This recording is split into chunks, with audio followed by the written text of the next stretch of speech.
Welcome to the 2021 Summer of Selling series. My name is Trav and I'm here with James Murphy, the head of sales, just on the screen right there actually, at Plungie. We've put this series together to focus on sales and sales only. There's a lot of content out there about marketing and improving marketing, but nobody really talks too much about sales or anything like that. So we've put this together across all of this summer to meet up with some of the best salesmen and sales teams in Australia to try and find out how they do it. This season we have got, I've just had a complete mind blank. We've got Brad Hooker, the Chief of Revenue from Nutra-Organics. We've also got Kim Horner and Jessica Bryant from Australian Institute of Fitness. They've actually got, Jess is the marketer and Kim is the sales, so just sort of how they work together. And finally, we've got Mark Tanner from Quilla, so the proposal software located in Sydney. So pretty stoked, and maybe if we hook another one, who knows? I'm not too sure. We'll see what happens.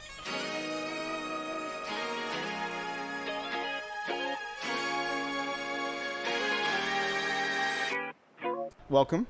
Thanks, Travis. There you go. Was that a good intro? Fantastic intro. Go. It's lovely to be described as one of the best in sales. I feel like we've done this before Cam forgot to press the record button on the audio. Yeah. So glad to see you again. Thanks, Travis. What were we talking about? How did you get your job? I wanted to start with that. Interesting story. I just finished up with a role, very similar role, head of sales and marketing with another big blow-up company based in Brisbane here called Vully Play. Was with them, very early in their journey, and experienced a hell of a lot of growth and launching them overseas and really launching a pretty large multi-channel sales and sort of marketing strategy for those guys. We're looking for something a little bit fresh and start something fresh in my career. And sitting on LinkedIn one day, scrolling through and saw a great interview with our general manager, Ben Peterson, announcing their manufacturing partnership with Wagners for their precast concrete pools at Plungie. Thought to myself that was very interesting to see a large infrastructure precast engineering company like Wagners showing interest in what's a residential leisure product, being a precast swimming pool, which really sparked my attention that they must see something unique in the product. I proceeded to then mystery shop the traditional pool industry in Brisbane. Got them out to my house around, how much it cost and what the process was like. Before you got the job? Before I even reached out to them, actually, just to make sure Ty's watching this. Yeah, I'm actually I'm very analytical. I like to cross all the T's and dot all the I's in terms of an opportunity. And from the outside looking in, the pool industry isn't very sexy. You go to a party and you tell people that you sell pools for a living, and they're like, "Oh, well, someone's got to do it." It's not overly sexy, but had a look at how the traditional or the incumbent pool industry worked in Australia and realised it was very broken and completely not scalable, wasn't corporatised, and there was no brand ethics wrapped around that industry. Had a look at the technology that Plungie was offering and thought this has got the bones to be highly successful. Reached out to Ben and said, we have to go out for a beer and I have to tell you my story from Vully, and I think I can do exactly what you want to be done at Plungie because I've done it before. Was Ben doing the sales at that point? He was doing everything. Yeah, right. How many people were working there at the time? One. It was Ben. Oh, really? Yeah. He was literally essentially hand making the precast pools and using Wagner's precast technologies with it, and was just on the journey of kind of setting them up to produce out of their Wacol facility. But I remember catching up with him for a beer. I said, "Tell me how you're operating the company now." And he threw his phone at me. I said, "What's this?" And he goes, "This is it. I'm answering phone calls, answering emails." He had no Facebook page, no Instagram page, no 1 through 100 number. So it's pretty easy. So you literally started from the ground up. Yeah. Yeah, right. It was cool. I mean, everything you touch turned to gold. It was like, I've set up a 1 through 100 set up number. An email address, holy ready shit. to go. Yeah. People can call us. Yeah. And interestingly enough, obviously HubSpot was one of the first things I turned on, and it was all about... You had a CRM finally. Yeah, had a CRM within, a day. You register for the free HubSpot and away you go, and they get you addicted to all the free stuff, and then the fees kick in.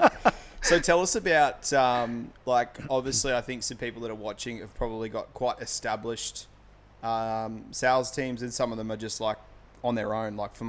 For myself, it's just a one-man band. Yeah. I guess going in there, you kind of just have to be quite dynamic when it goes to like just jumping on a grenade when it happens. And was there any strategy for you early on with like, hey, I've put this plan together, this is what it is? Or was it just like, we just got to deal with the punches, it's coming in thick and fast and we'll just deal with it as it comes through? Yeah, I guess it happened in kind of two or three stages. First one obviously being standard business infrastructure had to be set up in terms of getting a CRM running, getting a 1-300 number running, getting a customer-friendly website and a bit of an overhaul of some existing content and stuff like that on there. I was lucky enough to be able to leverage a little bit of assistance from, Plungie's part of the Venlo group of companies. So I was able to lean on, Paul, who's the incumbent marketing manager for Venlo, was able to give me a bit of assistance in and around that. So obviously getting that infrastructure set up. But interestingly enough, it was about 2 weeks in and Ben came back into the office and he's like, oh, where's your kill box? I'm like, oh, what the hell is a kill box? I'd never heard that term before. He goes, oh, where are the sales you're going to close this month? Kill box. And it was epic. It was a really cool moment actually, because I had to kind of slap myself around and go, James, you've been hired. At that time, I was the national sales manager, but I found myself getting sucked into marketing and systems and processes and stuff like that. And it was a real wake-up call to say, well, look, you've been primarily hired to sell pools. To make money, yeah. And, that was a real turning point there to go, okay, I'm going to start prospecting, going to start, doing an outward lead generation process to really start those basic fundamentals to get the sales machine pumping. And obviously, revenue and profit allows for growth. But it was just that reminder of, hey, you're a one-man band. If you're not selling, no one's selling. Yeah. And that was quite a humbling and motivating moment, having stepped out of Vully where I had a large team, cross-functional team, senior account managers, wholesale managers, direct sale managers, team leaders, and quite a large inbound, outbound call center as well, realizing it was just you selling, and rekindling an absolute love of being on the pitch. Hitting the road. Yeah, loved it. Yeah. And still love it and find myself gravitating back there. And I know, like, prospecting, I think we've all done it where, you go to your kill box, if you will. Yeah. And you've literally got like maybe one or two opportunities of what you got in there. Yeah. And then you go and you start prospect and you do what you do, like you do the old school way. You knock on doors, you ring up people that you haven't spoken to in ages. Yep. Would you say that was fundamentally the part that got the rock rolling? Because where I'm going with this is that you guys do lean on a lot of video content, and it's cool to see those massive pools just on a crane getting swung into like these little tiny. What was the point, and I guess what was the strategy, or what did you get? Like, what started making it all turn? Was it, was it you fundamentally going out there and knocking on the doors, or was it a collective bunch of stuff? A bit of both, Trav. Like, it's certainly for Plungie is a new way of doing pools. Yeah. So for us, educating the industry and educating customers that there is a new way of doing pools was fundamental for getting the brand off the ground. Most people presume to get a pool, you just call your local pool company, somebody comes out with a tape measure and, measures your yard up and gives you a quote. And Plungie isn't that solution. We are, fundamentally on a mission to make pool ownership a reality for more Australians by making the process of including a pool while you're getting your house built or improving your home and getting your builder to include your pool for you is kind of our core pathway. That's been a long time coming to work out that was our pathway. I came into Plunge and went, oh, this is an e-com play. We can go direct to consumer with a pool. 10% off at checkout. And little did I know, there's a whole host of legislation and compliance and certification that goes into building a pool or delivering somebody a pool. But coming out of the intoxicating environment of a massive e-com blow up, which was the experience at Vully, I really wanted to embed those principles at Plungie. Experienced a very intoxicating early proof of concept in that area where I think I joined Plungie in May of 2019. In June, I did an end of financial year sale through to get a bit of a promotion that was, a free bag of chemicals or whatever it was with the pool, limited time countdown, put a 30-day countdown live on the website. Bring it back to ecom grassroots. Went back to the ecom grassroots. And lo and behold, the phone just blew up. Really? I dragged in all the emails off Ben's phone, dumped them all into the CRM. EDM went out to them. Don't miss out on this limited time sale. And bang, bang, bang, bang, bang, and it just worked. Just a bag of chemicals. Yeah. It was something something token like that. $30 worth of chemicals. But fundamentally, I was like, all the things that I learnt working under Joe at Vully, I was like, well, the best thing I can do is really put those learnings into practice, and it really worked. And it was exciting to see the impact of having a 1300 phone number, having somebody available, getting callbacks, having somebody to nurture somebody through their education and research cycle, about whether or not Plungies is the right solution, and nursing their clients through that journey. Not only did it give the customer or, inquiring with Plungie a great experience around Plungie, great experience for me to learn the process of how somebody got a pool. Back in those days, we didn't have all of our pre-engineered certifications. We didn't know what was even required to sell a pool into South Australia or Victoria or even New South Wales. So that's different from every Everything state, was is new. it? Yeah, Wow. So it's a different process everywhere. Like, no, you can't do it. Like, okay, sweet. Good to know. And I think part of the allure for Ty and Ben to hire me was getting somebody outside of industry to come in and take a more generalist approach to sales and marketing. And it's all paid off, thank God. So I'll touch on a bit. You sort of mentioned a little bit of your past job, and I might, before we go on and understand where Plungie is today, it'd be good to you sort of talk about your experience with your past job, Joe, and Vully Play and stuff like that. Yeah. I guess if we turn it back to where you first started, I think you told me that you used to be a business banker. Yeah. Back in the day. Yeah. So this is a good story. It is a good it's story. a very good story.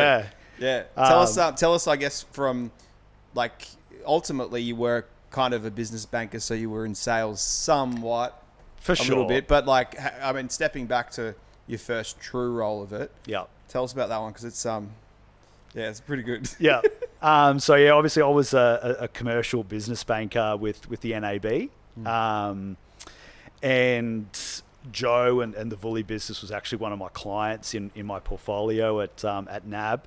I'd actually got to the end of a fairly long and arduous process of trying to get some growth funding across the line for Joe and the business to fuel some of the rapid growth that Joe believed that he could achieve. Joe and his business was the most exciting account in my entire portfolio, and I would find myself spending a lot of time there with Joe and his team. They were super exciting. Everyone was completely obsessed and cuckoo about trampolines, and so I found myself gravitating there a lot.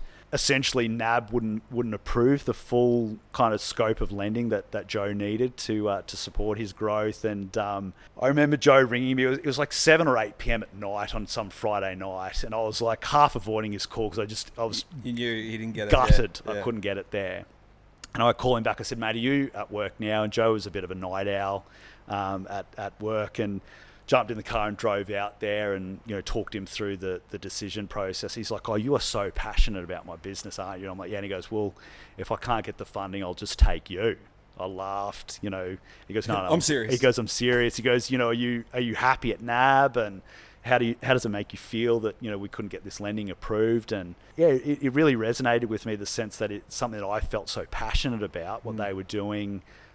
My work didn't agree with it. And yeah, a few days later, I was handing my resignation in and taking up the mantle of national sales manager at Vully, and it just blew up. So I can see and I'm not going to talk about your future, whatever the next sort of 10 years look for you, but would you say that what you're experiencing for the last 2 years for Plungie is somewhat similar to what you kind of had at Vully Play?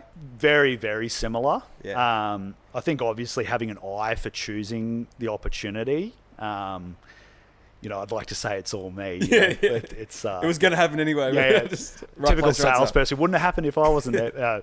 But certainly I look back at my time at Fully as like an apprenticeship of how to work in a startup scale-up environment, what it takes to really rapidly grow a brand and grow sales success and grow a team and work out who your channel to markets are and being able to rapidly pivot around those channels. I think I'm almost becoming a bit of a startup junkie. It's you get addicted to the blow up and you start to really love it. It's like me. I was like, I don't think that I could handle corporate, just like not having any sort of like dynamicness, if Not you at will. all. Yeah. Being able to put things into practice and see the impact of that almost immediately is intoxicating. I already know the answer to this question, but this is for those playing at home. So when you first started at Vully Play and when you left, what was how did the business change? Yeah, obviously. This is a loaded question. I know the answer. Enormous growth, obviously. Huge growth in revenue, massive growth in product range. Obviously, people, huge growth of the team as well. How many people were working there when you first started? There would have been in the kind of sales function like 4 or 5 people. Yeah, right.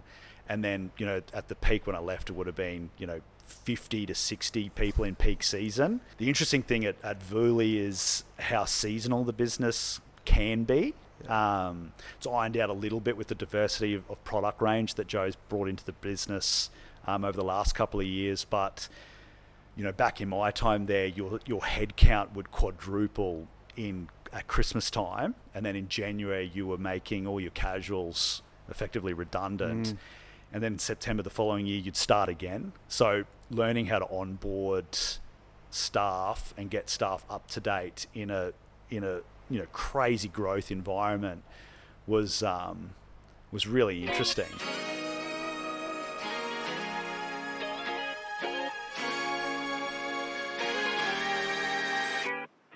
Obviously, you going from business banking to, well, I know I purchased some of the Vully products myself, but obviously back in the day, it probably would have been e-com and maybe some retail. And you having I'm obviously hemming it up a bit here, but having no real experience in that sort of field. Yeah.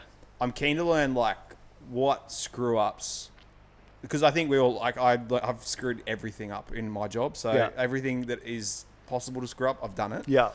What's some of the stuff that has shaped what you do these days that happened potentially back in that Vully role? Because that would you definitely would have a lot more direction in Plungie now from those mistakes. Probably, this could take me to a dark place.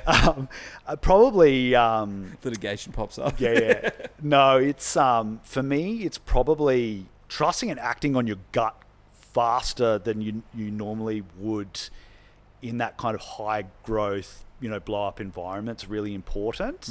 Hiring the right people and probably managing people out. Were you much of a people manager at NAB? Well, yes and no. From my retail banking days, a little bit. I never went down the branch management path. In the commercial banking sense, I had one associate who reported to me, but in essence, my role was an individual contributor.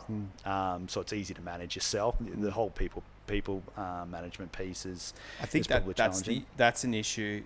I mean, I see with some companies we deal with, but also for myself as well. You think you're good at your job, but then also when you've got people working under you or beside you or anything like that, that whole changing your mind shift to being I just know what I need to do to have to incorporate other people. It's kind of I remember when I first started having to do it, it was this is just if I don't have to deal with you, I will just get this budget hit. For sure. Yeah. But it's having to condition to be all right, you're a cog in a wheel. And you need to invest in this because they are going to attribute to your success. Oh, for sure. Yeah. And it's and probably typical on a summer of selling series where, engaging salespeople on challenges. Overwhelmingly in businesses, high-performing salespeople get put into sales management jobs without no experience, without any experience in leading people. Yeah, and so there is very different traits on someone who is a great people leader versus people who can be amazing salespeople themselves, and they don't necessarily articulate to each other particularly well. And it's all too often that the highest performing salesperson ends up the sales manager. And, businesses need to understand that people need to be enabled and trained and resourced appropriately to nurture and teach other people how to be great salespeople. And probably to talk to where Plungie is today, is coming on that journey now where transitioning out of being a really high individual contributor, still having to do that role And the responsibility of that, but also taking my team on the journey and embedding, great sales cultures and great sales activities and routines and habits to impart my kind of wisdom onto them is more important than being an incredible salesperson myself almost. And do you miss it? Do you miss the ground floor? Absolutely. Really there's nothing better. There's no better feeling than chasing and chasing and then just getting it across the line after all of that work. For sure. I always said that I don't know how I would go as a manager, because there's nothing better than closing it, going home, and just being like, fuck yeah. Yeah. I mean, there's always a good dose of ego in a good salesperson. And so it's always that challenge. So. But for me, No ego. No. But yeah, obviously. Thank you, mate. Oh. Nah, she's sweet. Lucky I Scotch guarded it. It's all good. It's beating well on that. It's good. It is. Yeah. Scotch guard works. Yeah. But no, it's obviously learning to take a sense of pride and seeing those skills develop in your team, and then knowing that one of the greatest things that you can do as a sales leader is. Do you want to throw us that rag? Sorry. So this is the informal part. Yeah. We'll probably leave this in too. Yeah. There you go. I like it. Good to go. What were you saying? But no, obviously getting out on the road or being alongside your team and doing it with them, it's I definitely am a coach by leading by example and doing it with my team. Something that's always set me up to be a great people leader is never ask my team to do something that I wouldn't do myself. Yeah. And so I find myself, if there's any challenge or activity that's causing any kind of friction in the business, I'll jump in and do it for them first, with them next, impart my process onto them, and then help them do it themselves. Yeah. And kind of nurturing a group of BDMs at Plungie into a KPI program that they all hated at first, and then slowly and surely showing them over time that if they followed that routine, that they would find wild success. And certainly here we are in November, the revenue growth through the door at Plungie is astronomical, and all the boys are beating their chest around their sales results, and it's like, see, I told you. Wolf of Wall Street, I told you. room, yeah, a little bit, yeah, a little bit. It's epic. I always like to ask this question because, in my role, working at an agency and working on sales process with George and Dom and the team here, is that we see the good, the bad, and the ugly, and we see a lot of the bad. I reckon, we'll just.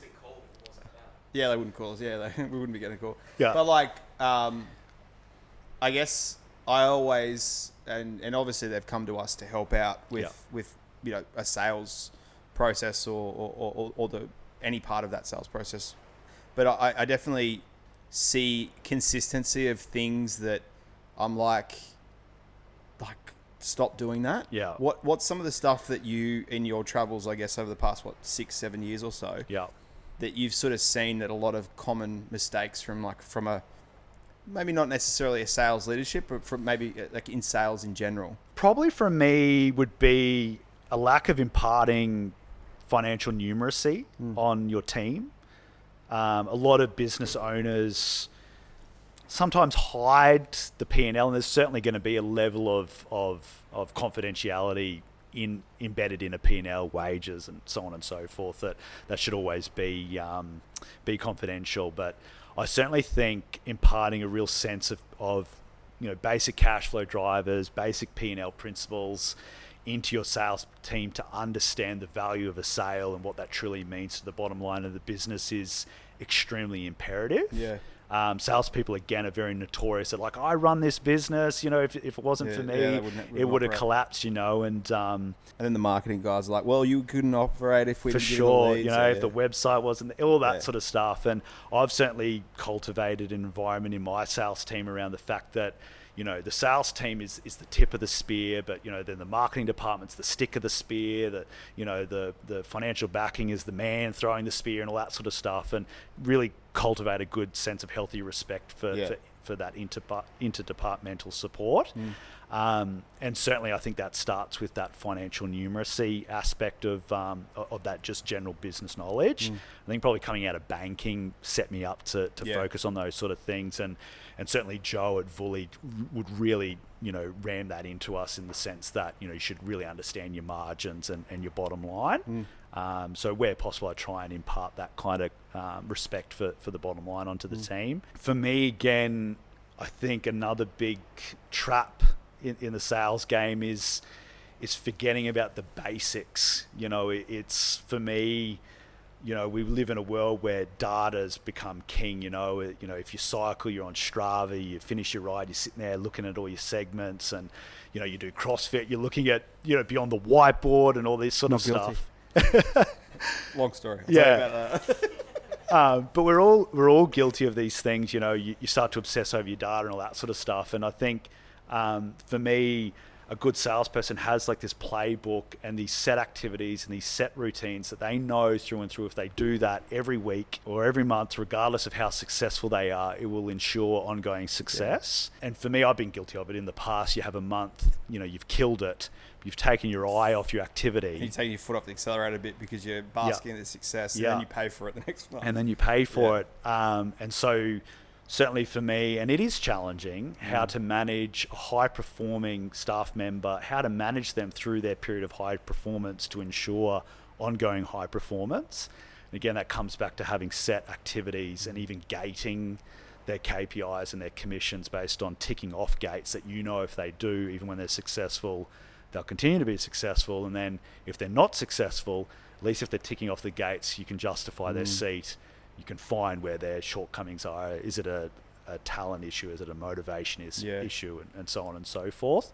They're probably the two big ones for me that I think sales leaders can sometimes overlook or get distracted by success. I was circling around that because I think the most common thing, and I don't know whether you guys agree with me or not, but I see too much of people trying to oversell their product when people aren't ready. Yeah. And it's like, and understandably, people put time limits on sales and expiry dates on quotes and all this sort of jazz to obviously, move that sale forward. Yeah.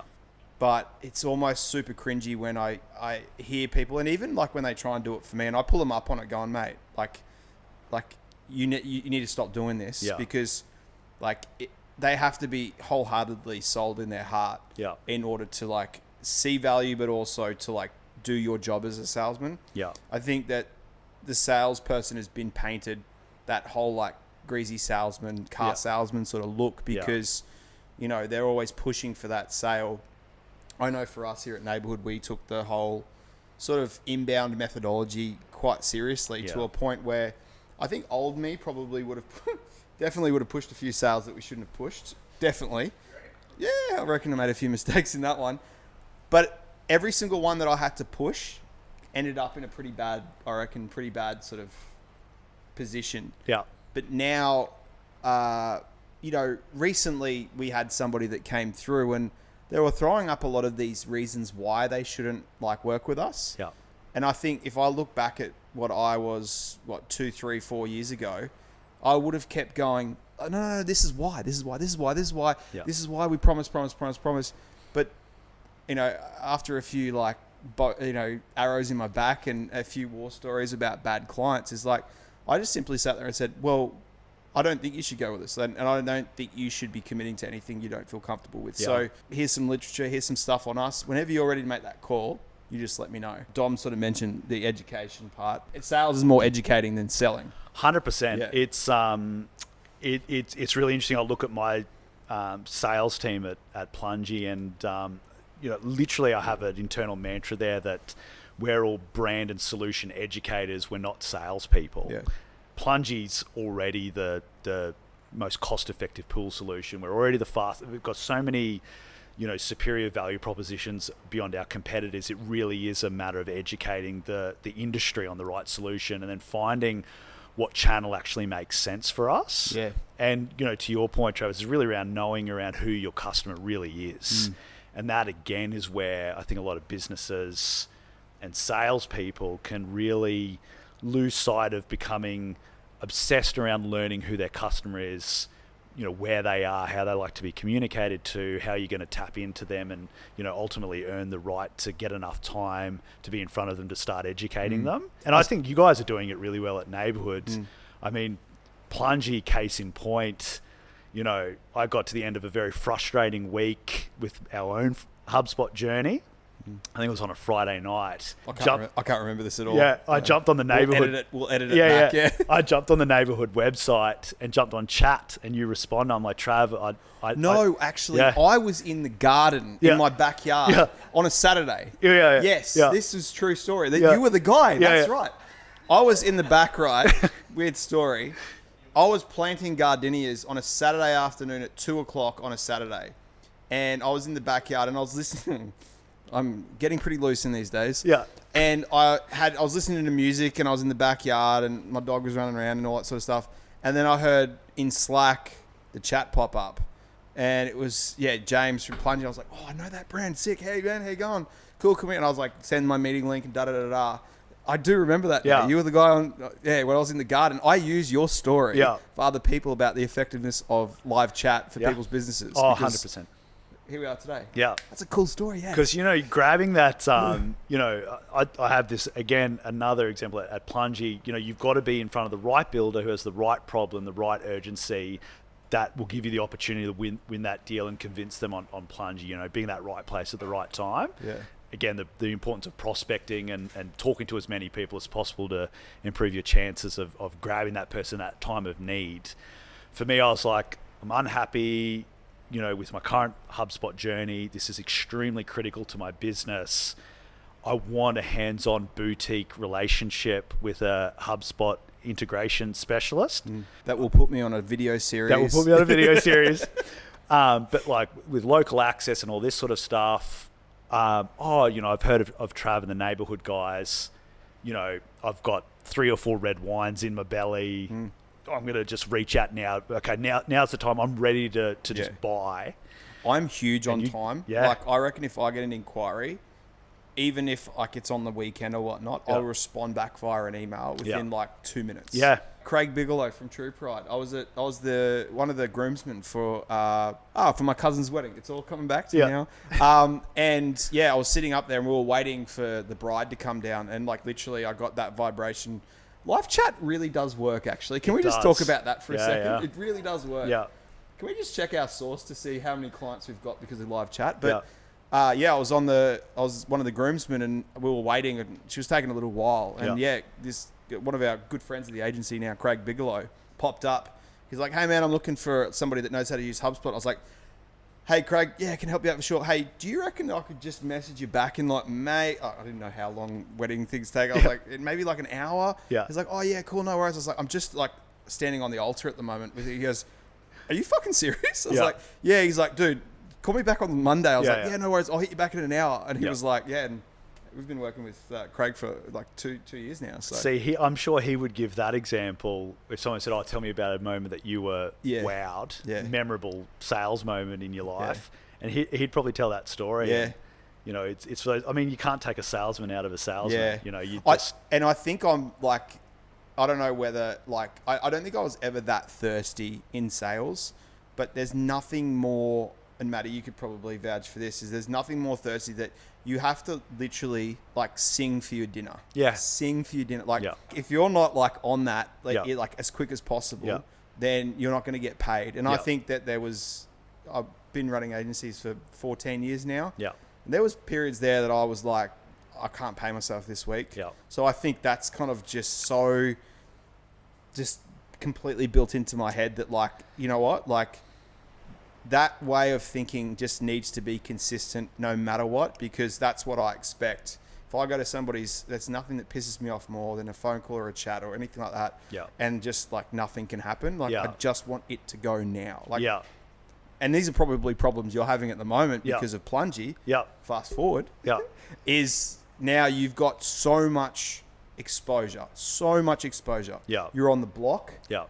The pools with the logo were just everywhere. Like, how many viewers do you reckon you got? Oh God, I think we got what was the number, Geordie? 7,000 contacts in a day. I think that was roughly on the last 2 weeks of the block as well, wasn't it? It was, yeah. I mean, we were very fortunate. It was like our big exposure moment on the show was right at the end of the TV show. It was when it was really controversial and there was some stuff. I didn't watch it. I mean, I saw it on the ads. Saw Plungie on it. So, I mean, I saw it on LinkedIn as well.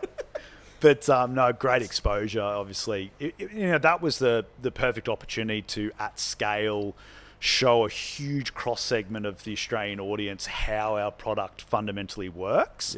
And then just brand recognition, like it's, obviously a goal for me is to get Plungie to an omnipresent status as a brand so that people see it everywhere. And we're starting to kind of edge closer to that. But again, having the opportunity to get there where you pick up that generalist audience, and pick up a lot of that audience who is interested in home improvement and building and stuff like that was a great opportunity.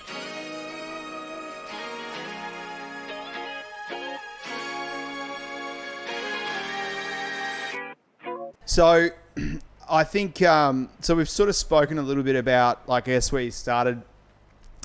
We've spoken about the career and where you are, and obviously a little bit about Plungie on where it is today.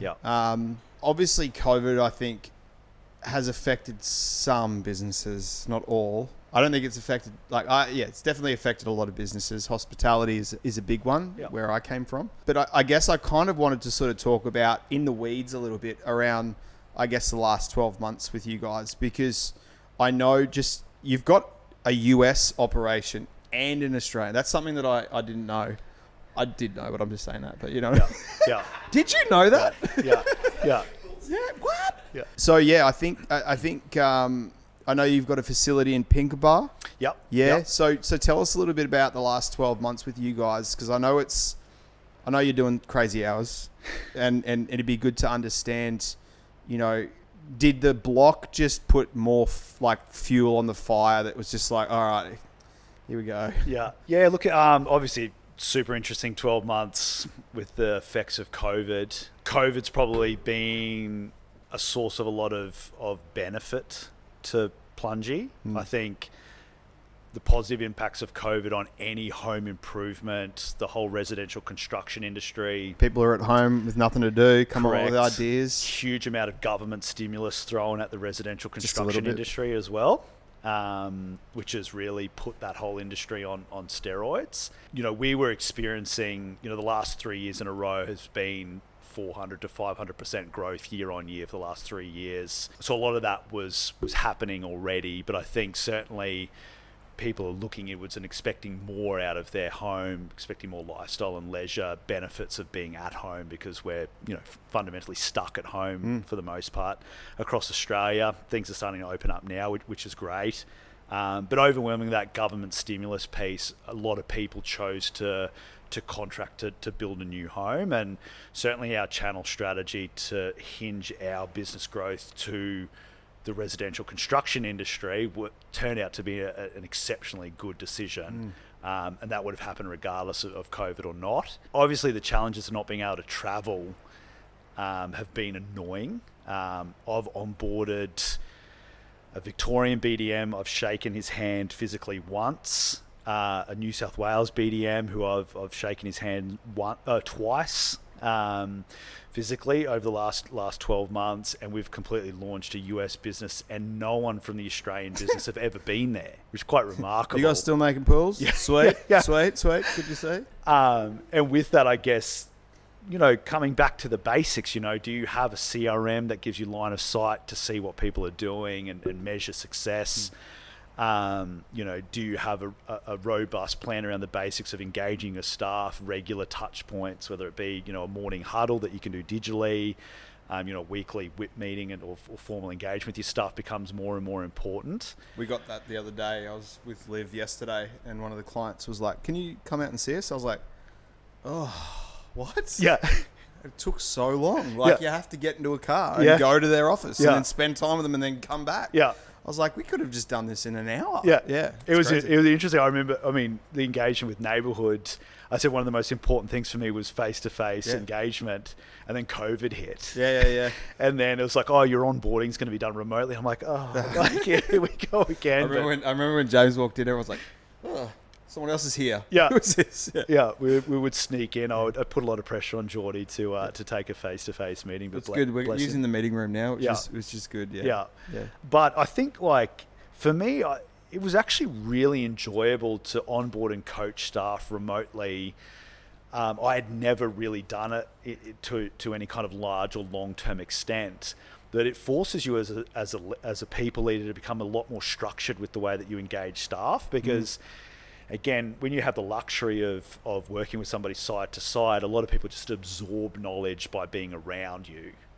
Whereas when you've got remote staff, you have to be, okay, I'm going to plan this coaching session. I'm going to plan this onboarding or feedback session with my staff. I'm going to plan these regular touch points.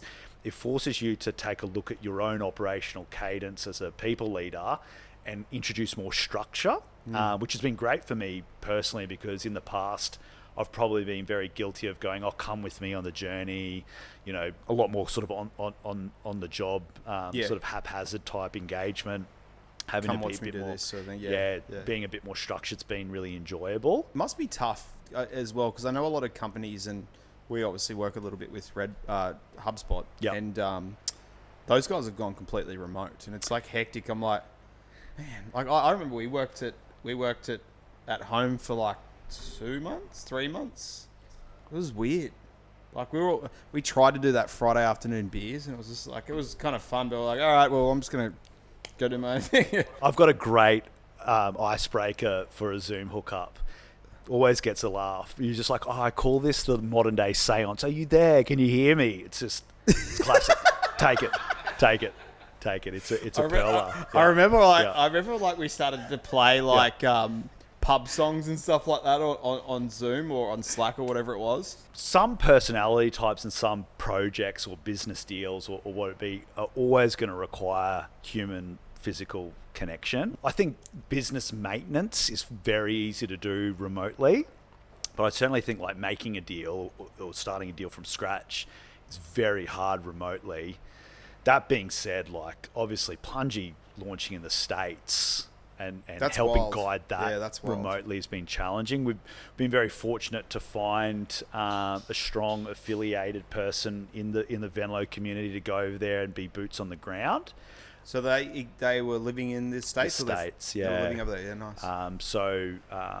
Brought across Chris to be the CEO of the Venlo group over there, and he became kind of the GM, for want of a better term, of the Plungie as well, and kind of built a team out around him. But fundamentally, it's been hard to embed what I would call the Plungie culture into a remote team. That is challenging to do. Influence, being able to guide somebody and challenge somebody remotely that you have, 2 or 3 touch points throughout a week. It's very hard to influence. And then obviously on the deal making side of things, it's hard to do a business pitch completely remotely. There's a lot of energy in kind of being in physical presence. I always found that really, really, really interesting, because I've always done my selling face to face. Yeah. And then when COVID happened, all of our selling was done on Zoom. So we had clients in Perth, Adelaide, Melbourne, Sydney, Singapore, Hong Kong, Dubai, UK, Canada, South Africa. Have never met these people. That Craig Bigelow guy that I spoke to, that I was speaking to at the altar on chat, I talk to him very often. Never met the bloke ever in my life. We always joke about that, saying, I've never met you in my life, but I kind of feel like we're good mates. Yeah. And I think maybe it was a mental shift thing for me where, I didn't think that we could sell our services if we weren't face to face. But I don't know whether COVID or this sort of period of time has basically pushed people to trust people more over that sort of virtual space? Yeah, I think, and to your credit at Neighborhood Trav, like your brand connects digitally in a way that's not very common. Like your weekly updates, your monthly HubSpot updates, your social media strategy, your EDMs that have a lot of videos embedded into them, the way that you GIF your tiles within EDMs and stuff like that is very powerful. Like certainly walking in here, I feel like I know people that I've never met before and feel very comfortable in your office because you broadcast and push your team outwardly in a really great way. Plungie, we've kind of done the same thing, like getting our BDMs and myself to be in front of the camera and pushing out stories constantly. Yeah. You walk into a board meeting or a business pitch where you've never met the person before, and like, oh, I feel like I know you. I've seen your videos constantly. They've already got some sort of connection. So I think certainly in a COVID environment or a post-COVID environment, people have had to throw their personalities out in a very active and purposeful way in their marketing strategy. I think that's become really important. Those who have done it well have maximized on the opportunity. Just like I didn't even know you guys had clients all over the world like that. That's cool. Surprise. Yeah. I think there's a lot of online talk about people like, you should do video, you should do video, you should do video. I was like, shut up. Yeah. Like, 23% of people convert more and all the stats. And I was like, whatever. Yeah. And I think Dom and I were over in Boston for the inbound conference for HubSpot. And we met a guy called George B. Thomas, who is just a nice dude in front of a camera, just being himself. Yeah. Like just and when I watch his videos, I'm like, I just want to have a beer with that guy. Yeah. Like he's just such a nice guy. We went to this lunch, I think. I went to this lunch with him and he sort of sat down and I was like, how do you do it? It's going to be really hard. Like, how much are the cameras or the lighting? He's like, dude, just start. Just do something. Yeah. And now I reckon video is probably one of the core parts. Here we are. One of the core parts of like the agency. And it's like, I mean, obviously it's got to do with digital marketing and whatnot, but like fundamentally it's like, we know who our personas are. We know what they're looking for and we want to educate them. We don't want to sell them. We just want to say, hey, look, here's the information. We're here to help if possible. Yeah. But what I have seen, and it was just an absolute aha moment for me, was when we're creating all of this content for marketing. And then now I'm in the proposal stage using that marketing content to sell our services. And I was like, holy shit, actually, this is not marketing. It's like, it's sales, but it's not even that. It's like when we service our clients, it's like, hey, like this is what we're going to do for you. Like this is a bit more, when people come to us, they are not sussing out whether we're interested in working with us or not. It's like, how much is it to work with you? Yeah. Hurry up. What is it? What's the price so we can get going? Yeah. And it's weird because that shift from not selling and educating to doing this video content, like it's kind of changed the game a little bit. And that's something that like, I know for you guys, whenever I scroll, and it's LinkedIn mostly. Yeah.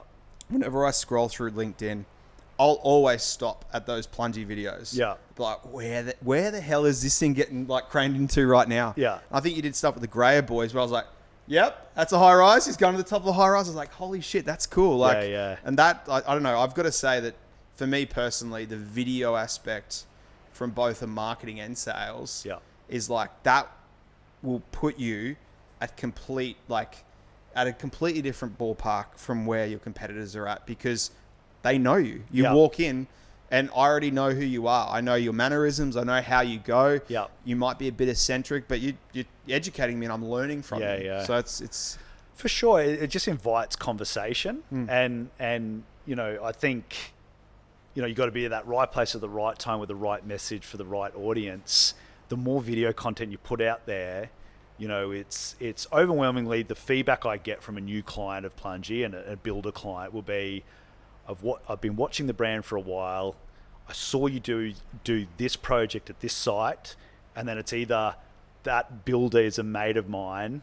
Now I trust you because I trust my mate, or that project is something that I've got a challenge with at the moment. I didn't realize you were a great solution for that.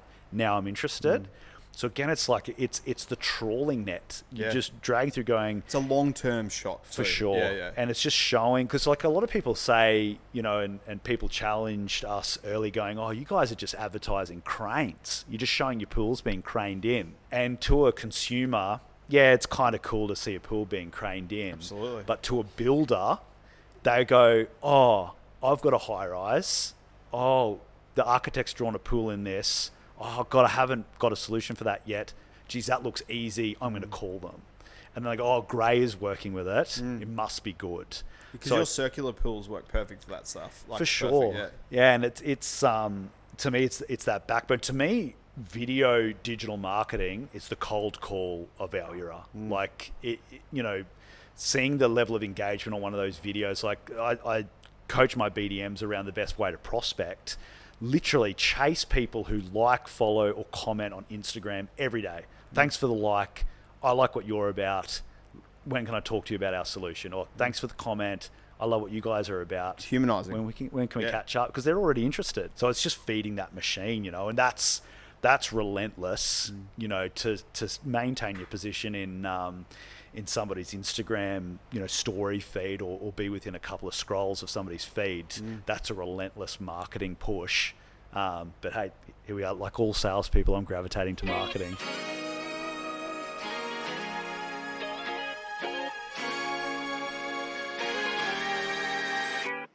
Dom asked about the challenges, I guess, of needing to market our solution to builders when they're not necessarily the ultimate user of the product. For me, we worked out very quickly that to really gain traction from a sales and marketing perspective, we had to have a really good pull-through strategy.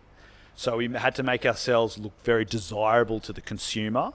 So you do that by showing a lot of finished projects. So consumers love, and we get overwhelmingly the biggest response and engagement on Instagram or Facebook when we post pictures of completed projects. Yeah. The block, again, really Even blew. the stuff you do with Grayer in Brisbane, like it's just beautiful work. Yeah. Ultra desirable. And people go, "I want that in my backyard. How does it work?" That being said, a lot of architects as well and builders do respond to that, but overwhelmingly the most engagement will come from a consumer, and you have to sift through that to find the builder. With that, every piece of content at Plungie then gets gift wrapped in copy that then talks to our audience, go, "Here we are, another builder, another project delivered on time, on budget, with ease, speed, and cost efficiencies, thanks to the Plungie inclusion." It's probably less work for the builder too. It's to way be less honest with work. you. Yeah. Because what's your strap line for Plungie? Well, that's up for argument at the moment. What's on the back? What's on the back of the ute? It's pull in days, not months. Yeah. Yeah. So like literally that builder can get that job done in days. Yeah. Yeah. So it is absolutely the easiest pool solution for a builder. Yeah. That being said, builders think the easiest pool solution for them is to outsource the pool to a traditional pool builder. So the challenge in Plungie is to convince a builder to change the way they've always done things and take on doing pools themselves. Yeah. So to do that, we have to highlight Keep the margin it's for fast, themselves, it's speed, margin, so on and so forth. But ultimately, it's overcoming the ultimate hurdle for us in convincing a builder to take on Plungie is for them to accept the risk of carrying a pool on their home warranty insurance. Because I suppose you got to market, the consumer, the builder. Yeah. And then have two very, very different messages. For sure. But I would say that the builder, word of mouth would just be like the main driver 100%. For that. Yeah. Like they'd be seeing those crane stuff. For sure. Yeah. But then it has to be followed up with like a really strong prospecting strategy and activity. So all my business development managers, are hitting those phones, reaching out, emailing, a whole gambit of processes around how to prospect and engage with builders. But really, a lot of builders, architects see us on Instagram and our video content and Facebook, and then want to engage and learn more about it. Yeah. So we kind of hit both segments, but it's the copy that will really cut through and talk to the audience. So as long as the imagery is backed up with that copy saying, "Hey, another builder who took this architect's design, tag the builder, tag the architect, and all that sort of stuff," and then they all share it. Because a lot of the building and architectural community now reach out to us to try and grow their own brand. People kind of see us as almost an ambassador for them as well. And, Yeah. you know, in the same way that we reach out to them as ambassadors. Yeah. Has anyone got any questions? Lady in the linen back there. Lady in the linen. The question was what advice I'd give to other people working in or striving to create a disruptive solution in their industry. For me, it's probably around really obsessing about what, you know, problem or benefit you're solving or giving your user, and also who your customer is. And sometimes your customer and your user can be two very different things. You know, certainly at Plungie, the ultimate user of a pool is the homeowner, but obviously then the builder is also a user of the solution as a building solution as well. And more often than not, our customer, you know, is the builder. Really, you know, drilling down on that and researching and working out what those key value propositions are in your brand and your product are paramount in building your sales process and all your marketing and brand collateral around all of that. Because again, if you can't articulate what you're doing, you know, you're never going to get that cut through. And certainly for me at Vully and Plungie, you know, I and my whole sales team feel so confident selling the pool because we've really simply distilled down what those value propositions are, and they're so powerful. It's I can't remember the last time I felt nervous before a meeting because I so fiercely believe in what we're doing. That's so true, actually. It's contagious. It's like, just... Back in the day, I think I used to get nervous, but now I walk into some meetings and I'm like, I 100% believe what I'm saying. Yeah. Like, why would I be nervous? Yeah. Like, yeah. Yeah, it's certainly, focusing on that. And really understanding that the people that you're dealing with in your career are just people as well. Like, people can create monsters out of situations, and, you know, life and business, it's just a process, and taking things back to the basics and trusting yourself and trusting in your ability and soldiering on is I think, great advice, because I think people can get scared of growth and scared of the blow up. And I'm finding it really nice to nurture the team through the blow up phase of Plungie again after experiencing it at Vully. Yeah.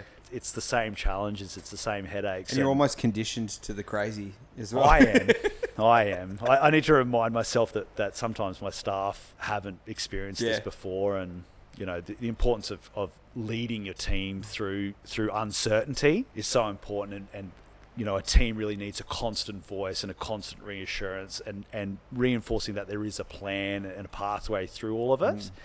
And the reward is ultimate success. Everyone gets the opportunity to have Plungie on their CV. And regardless of how long they stay at Plungie, everyone's going to have the opportunity to tell that story. See that, guys? It's such a... See that? Should go Plungie, yeah. Plungie just got a whole marketing team. But yeah, just really valuing that story and embracing the chaos, because there's such beauty in chaos. And we should be so lucky. I remember at Vully going to the Nuremberg Toy Fair and walking around through the aisles of that toy fair and seeing the poor bastards that have to sell Chinese checkers boards or chess sets, or, you know, stuff that has no brand associated with it. Sometimes they're asleep at their booth because no one has gone past. And then you look at that and go, I might be doing 50 or 60 hour weeks, but how lucky I am that I work for something that's blowing up and changing an industry and giving back to society. Yeah, that's a good way to look at it. It's, you know, you should really embrace the opportunity to disrupt. I always end Summer of Selling video series questions with this one. I've always done it, being the first. I guess in your career and everything that you've learnt, if there's a guy out there that's super green, he's been put into a sales role and he doesn't really necessarily know if it's for him, and he's in this path, I guess, of just the unknown. You know, like, I don't know, I'm in this sales role, I'm getting ridden really hard to hit targets, and the boss is riding me and whatnot. What kind of advice do you reckon that you could throw to that guy just to help him shape, like, the next sort of 5 to 10 years? What would you say to hit that guy? Pick up the phone. Like, you know, as simple and almost cliche as that sounds, I think learning to really love speaking with people will set you up for absolute wild success in sales. Whenever I have a salesperson, or even, I've got, BDMs at Plungie now who can sometimes lose their way and need a period of reset. I'm like, dial into the inbound queue every morning and answer 20 phone calls in a row, and I promise you it will rev you up. Yeah. And I think learning to just get rid of call reluctance, that's probably the first sign of a salesperson. Unknown number. That's failing, I get that. I still get that. I'm like, I don't know who that is. Yeah. Like, just pick up the phone. Yeah. But really just being the first to answer the phone. Like the first period of my career where I started experiencing high success in my role was when I was with NAB in retail banking. No one wanted to answer the phone. Yeah. I answered every single phone call that came into the branch that I worked. And yes, I had to speak to people about complaints about overdrawn fees and all that sort of stuff. But maybe 1 in 20 of those phone calls was someone was like, I want to apply for a home loan, and I would get that home loan. Yeah.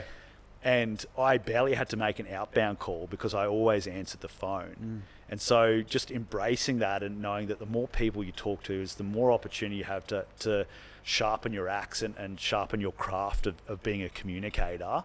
And ultimately the best salespeople are the best communicators. So it's just practice that. Yeah. Join Toastmasters. Yeah. Talk to random people at a pub. Just learn how to communicate. I think you've got to be sort of built for it too. Like, I think if you're trying to like push yourself into being that salesperson, I think you've got to be quite an eccentric, outgoing person out of the get-go. Yeah. Because I know I was like that when I was younger, and I love talking to people. Like I said to everyone here, I was like, I will be in sales for the rest of my life. I love it. And I feel so empowered when I talk to people, get off the phone. I'm like, I don't know what it is. And it might be the fact of closing the deal or helping somebody out or just like getting off there knowing that you've made a difference. It's kind of a bit, I don't know. I haven't quite figured that out quite yet. But it's something that I'm truly passionate about. And like, I couldn't imagine doing anything else. It's so good. It's so rewarding. I mean, just before this session, we had a session with Geordie around, he's a good-looking bloke from our own Hubspot project. So model, is he that model from Neighbourhood? Yeah. Yeah. Modelling not a digital agency. Yeah. But we just, finalised our new order management automation workflow. And, on Monday, we get to walk into work and kick the door down and roll that process out to the team. And that's a huge step forward in the business. And, I don't know whether Geordie's you've got a male model helping you out there. Yeah. He's got beautiful hair. Beautiful hair. Great beard. Can we see it? Yeah. He's got the salesman's haircut, the swept back fringe. Vlad, and can we put a photo up here now of like Geordie's great beard? Here we go. I'm sure it's popping. I'm sure it's popping up here right now. Yeah. Well, mate, I don't know. I think we're getting the wrap up here from Cameron. We're running out of space on the SD card here, are we? Not running out of beers. Yeah. But mate, thanks for coming in. My pleasure. I wanted to ask, I don't know whether we've got time, it's probably going to cut off, but I know that we focused on the young guy. Yeah. But what about a sales leader? What, knowing what you've known and obviously being, we've got a long way to go. What would you give some advice from a sales leader as well? Obsess about the process of how people buy through your company very early in your journey in your role. Systemize that and document that in as much detail as possible and continue to obsess about that process. Build a system around that process in a way that gives you as a sales leader, but also your team ready access to that data for them to make the right decisions and know where they need to invest their time. Certainly for me at Plungie, I've probably not given that as much obsessive time as I if I could rewind the clock, I would have done that a little bit differently. So it really is just systemizing, get that data set built out as early as possible, because it will set you up to grow and scale. And certainly that's what we're on a journey with. And it'll change, I reckon, in 6 months. Yeah, absolutely. I mean, I loved when we met you and you said that you rewrite your sales process every 12 months. Here every 12 months. Yep. Again, that was another thing that Joe from Vully imparted to me. Like, you need to constantly make yourself redundant over and over again. Replace your products, replace your process, replace your website over and over again to stay fresh and relevant. So I know that Cam and I have got a meeting next Wednesday, and we're like literally just pulling apart all the marketing. Like we do agency updates, HubSpot updates. We're like, all right, throw all that out the window. Yeah. Now that we know what we know, are we going to continue doing it? How are we going to change it? Is it boring? Is it, valuable or whatnot? So yeah. It's good. But thanks for having a beer with me. For sure. Appreciate it. So we got next up. We got Brad Hooker. Yep. He's the head of revenue for Nutri-Organics, which is like a massive. I didn't actually know how big Nutri-Organics was until like we started working with them actually. But Brad's actually a professional skateboarder. Oh, cool. Moved into like a sales role, and he's smashing it. Yeah. Absolutely smashing it. But mate, thanks for catching up. No worries. Thanks, Trav. And I hope you don't get pulled up by the cops. No, it's all good. Yeah. Cool. Thanks for tuning in, guys. Thank you very much. And we'll see you next time. Hooroo. No worries. Thanks, mate.